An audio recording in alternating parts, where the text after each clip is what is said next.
if a couple of you could answer, I have a question about the news of the day about the announcement that there won't be any fans when we had hoped that there would be some fans. And Coach Durden said he didn't think this will make a difference for you guys competitively, but I just wondered if you could address how you cope with that, especially just after having the excitement of having fans at trials for the first really big meet that you've had that in a while. I mean, it's definitely a bummer. I think we always enjoy fans, but at the end of the day, once you dive in, like, it's about swimming fast and getting your hand to the wall. We've swam several meets this year without fans and still posted some top times. So, you know, the weight of the meet is the Olympics. It's not really about the fans being there. So we're just going to go in and swim fast as we can for Team USA and ourselves. Yeah. Yeah, I guess to expand on it, I mean, we've now waited an extra year to go to the Olympics. I think everyone sitting in the room next to us, they're eating breakfast right now. We're about as fired up as you can be to get out there and compete. So we're really ready to go, and whatever the situation is going to be, whatever protocols we have to follow, we're going to do that. We're going to do it to the best of our ability, and then we're going to step up on the blocks and swim as fast as we can. Nolan, go ahead. Hi, question for Allison. How would you describe the difference in emotions during the build-up to each Olympics during your career? Does this one feel different at all?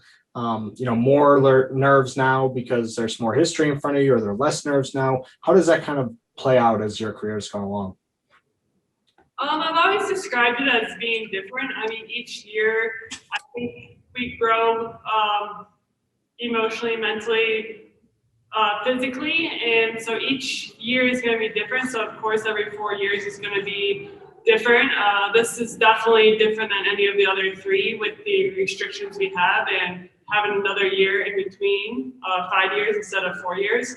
But it's just exciting, and it's an honor anytime we get to represent the U.S. And this team is, like Bryan said, is really pumped up to be here, and that just makes all four of us excited to stand up again and race for the U.S. Dan, go ahead. Hello, this is a question for Simone. At trials, you said you disclosed that you were diagnosed with overtraining syndrome. Just wanted to know how are you managing your preparations going into Tokyo, and what kind of support have you received since speaking out?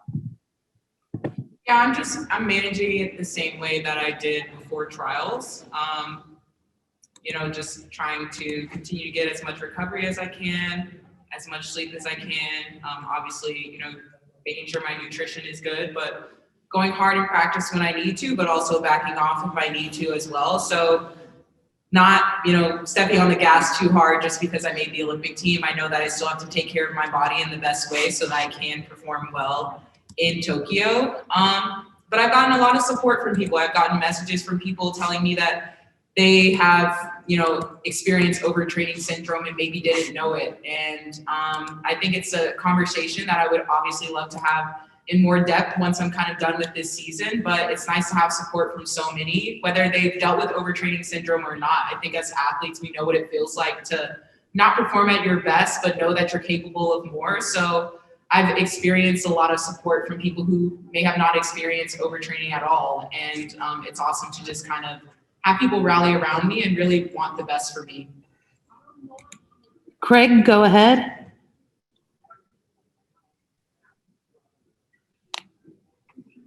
Craig, go ahead. It's Craig Lord. I just wondered if you'd noticed the 47.30 today by a young kid, 16-year-old David Popovici from Romania. 16 years old, you'll remember what it was like to be 16 years old and winning world junior titles and stuff like that. 47.30 is pretty quick for a 16-year-old. I just wondered what you thought about that. Yeah, we talked about it a little bit. He was 47.5, I want to say a couple days ago or yesterday or something like that. So that was sparked a little conversation at breakfast, and then Blake, my roommate, brought it up this morning. So yeah, I mean, it definitely grabbed my attention. I certainly was not going that fast at 16, so that's extremely impressive. And how he's swimming it, I think it's even more impressive. You know, when I was swimming 100 free as a 16-year-old, it was just how fast I could go out. But the kid's coming home, and I think he was 24.3 coming home, something like that, which is crazy. So yeah, it's a very legit time. Right. Dan, go ahead.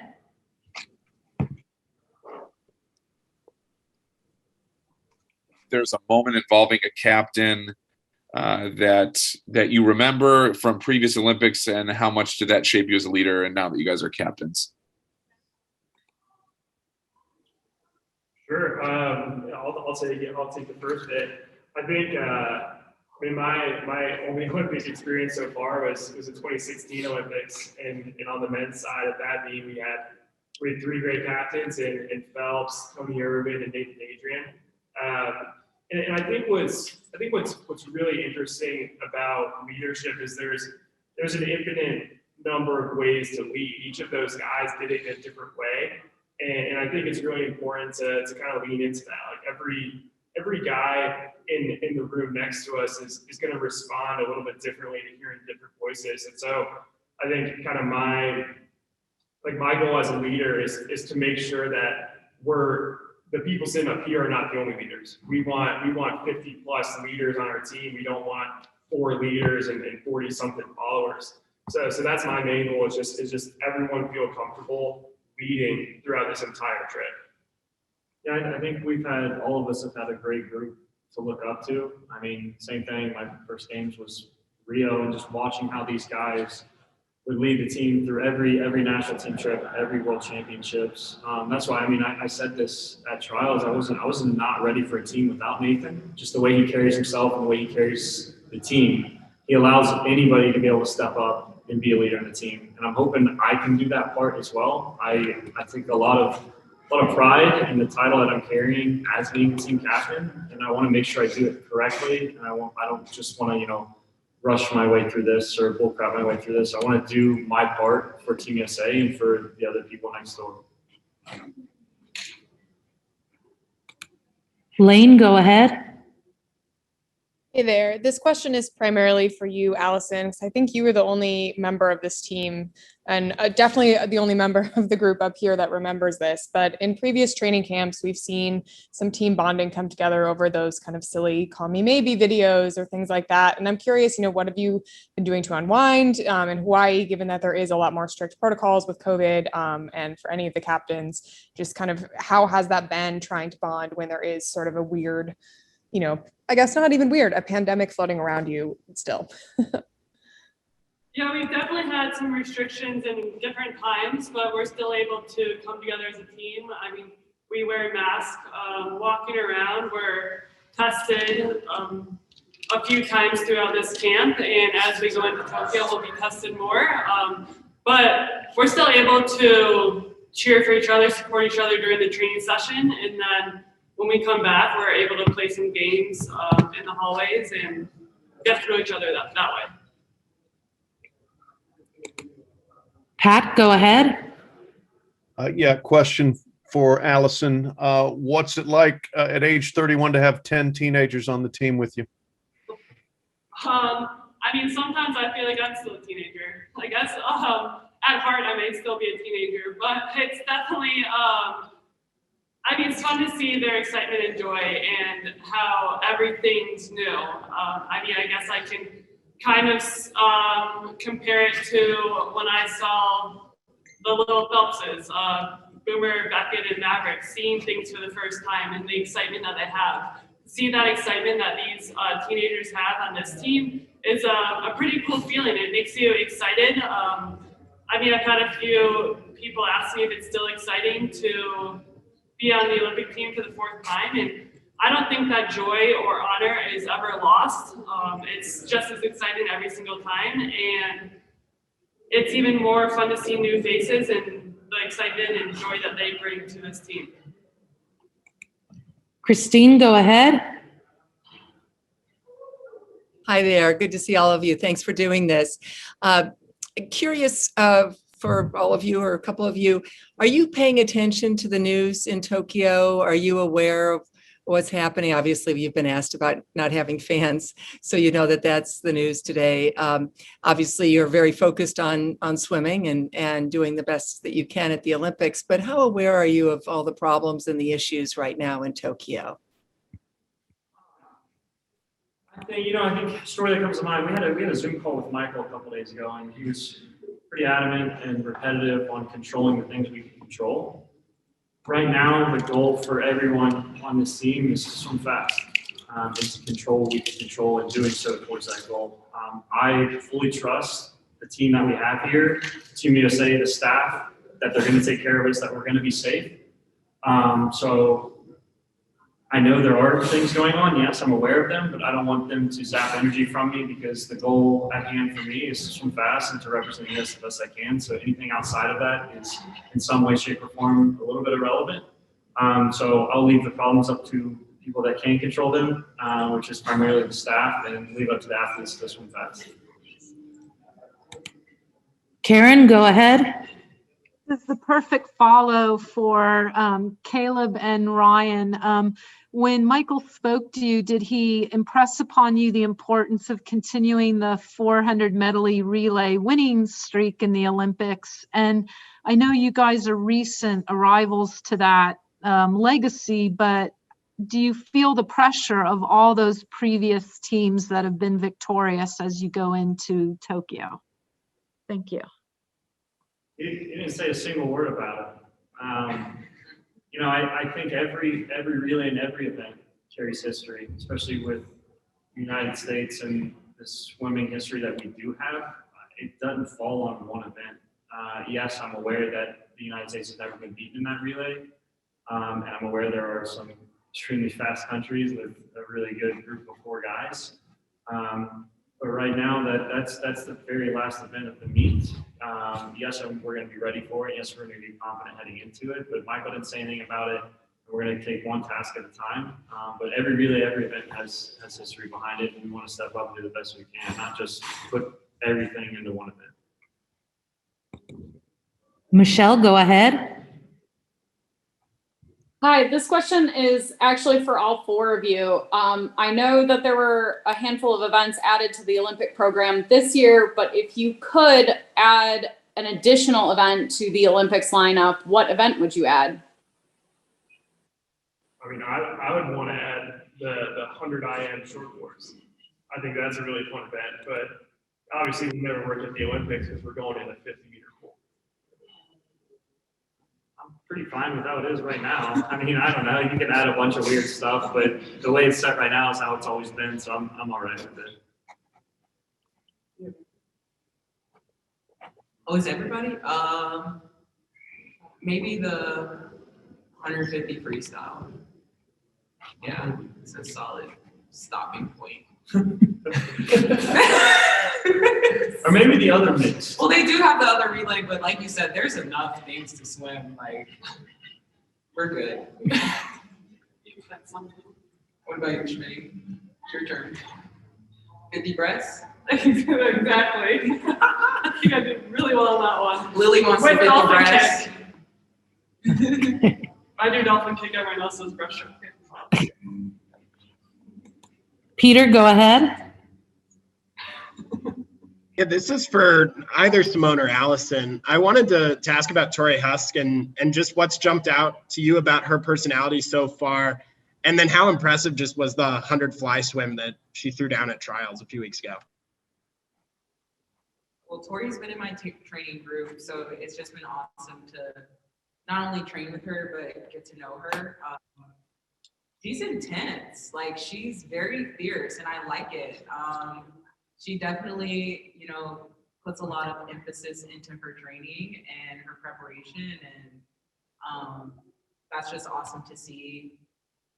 And I mean, I don't think anyone here can't say a 55.7 wasn't impressive. So I think we're all just pumped to not only see her swim fast, but just the rest of Team USA. I know a lot of people have been putting a lot of hard work in, not only just, the weeks of training camp, but just the entire time to get here. So I know that we're all excited to see everybody race fast in the next couple weeks. Elliott, go ahead. Hey everybody, good to see you guys again. Thanks for doing this. Simone, I wanted to follow up a little bit about if you feel after trials and everything you went through, that if you can tell if you're swimming more free, and also if you're hoping to get in some relays. I definitely think I'm swimming more free just because I made the team. I think most of us probably swim more free once we get through trials and the stress that brings. So it definitely was freeing to tell my story, to kind of let people know what's going on. But at the end of the day, I still expect, great things for myself, whether I'm going through this or not, which definitely is a challenge. But I'm still, putting my best effort forward and trying to continue to improve in these next practices as we get ready to rest and prepare for Tokyo. I think for the relays, I'm just focusing on right now my event, which is the 50 free. I mean, obviously, I think it's important for Team USA to put the best score on the relay, and so whatever the coaches decide is what I'm okay with. Kyle, go ahead. Hey guys, this is Hawaii News Now, local station here.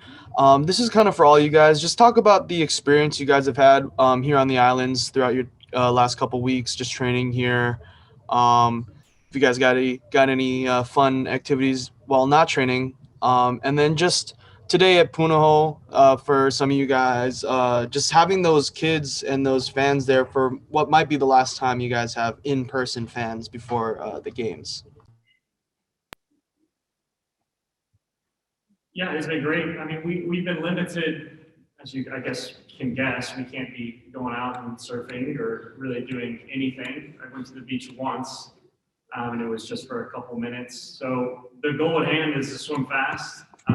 So we're a little bit cooped up. We're trying to, not get too much in our head. So, I mean, a lot of video games, a lot of card games, and just having a good time at practice when we can. But it was really great seeing the kids. It was a really, really fun group.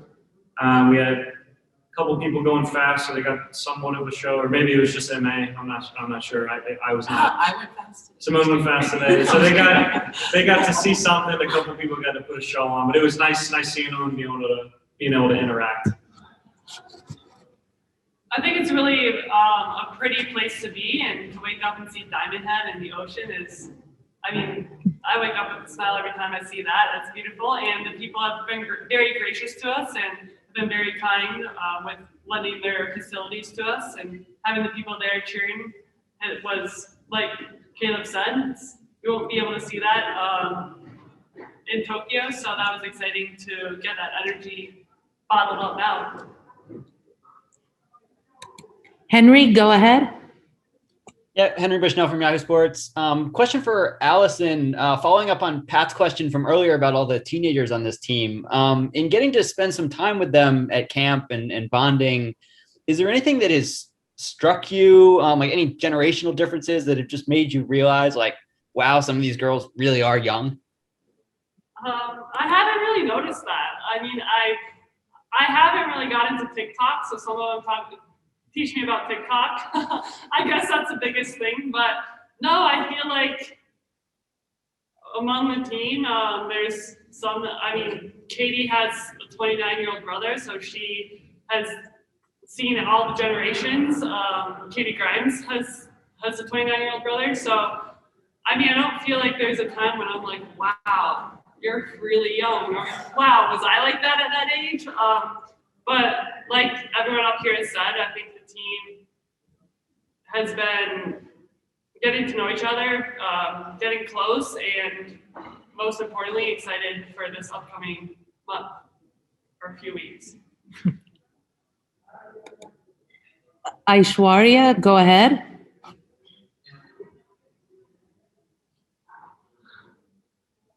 About who you are becoming as a leader, particularly since the trials when you said you weren't ready to go to Tokyo without Nathan, and sort of what kind of small things that you've picked up from past leaders that you're now incorporating into your leadership? Thank you.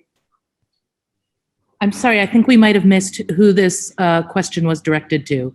Oh, it's to Caleb. Sorry. Okay, thank you. Yeah, I mean, I feel like we touched on it earlier. I think that was the biggest thing. I mean, my go-to was Nathan. I mean, he was on every team I was on. I think he was one of the captains from Rio. And it's just funny because I thought when I was like kind of climbing the ranks in the swim world, I always thought I was supposed to hate the guy. I thought I was just supposed to dislike him. We both swam 100 free. He was faster than me. I wanted to be in his boat. But once I started climbing the ranks and we were actually competing on the same level, I love Nathan. As I was climbing the ranks, I realized, this is a true leader. I don't dislike this guy. I want to be like this guy. And he left behind some, figuratively and literally, some very big shoes to fill.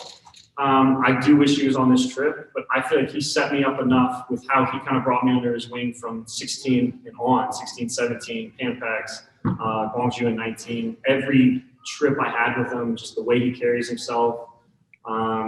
He's awesome. I want to be like Nathan. I'm fine with saying that. I don't have the experience that Nathan has, so I hope I can carry that on from this meet into the next meet, and just be able to share that with the guys, the stuff that Nathan left behind, or even Matt, or even Plummer in 16 with Michael. I mean, even Ryan. I mean, just everybody. You can learn from everybody on the team. It doesn't fall just on one guy. But for me, that was always my go-to. Was Nathan.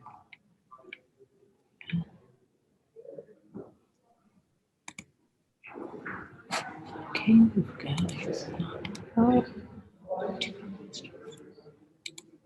Karen, go ahead. Hi, this is a question for Caleb. I think at the 2019 World Trials, you had Zen in the Martial Arts was one of the books you had brought with you. I'm wondering if you have any books that you are reading to pass the time during this camp. Yeah, I started one. I got a little bored with it, so I started reading The Millionaire Next Door. And I'm pretty hooked on that one. And then I finished, what did I finish at trials? The Magical Art of Tidying Up. That was the fastest read I've ever had. So yeah, I'm kind of on like a little financial kick right now. And then before that, Tidying Up, I guess. So it's kind of random, but like I said, I usually don't pick my own books. They have to be recommended to me. So both these were recommended to me. So I tore up the Tidying Up. That was a really good. Last question, Daniel Gall. Hi, this is Daniel Gall from WRHU New York. So Simone, this one's for you. You were the first ever African-American swimmer to win a gold medal in Rio, and you're now the first African-American team captain. What mindset did you have to get here, and what do you say to other African-American girls who are looking to pursue the same track as you? I think the biggest thing is if you have a dream, nothing can stand in your way. Not even yourself. I think I've definitely dealt with the doubts of others, but I've also dealt with my own doubts.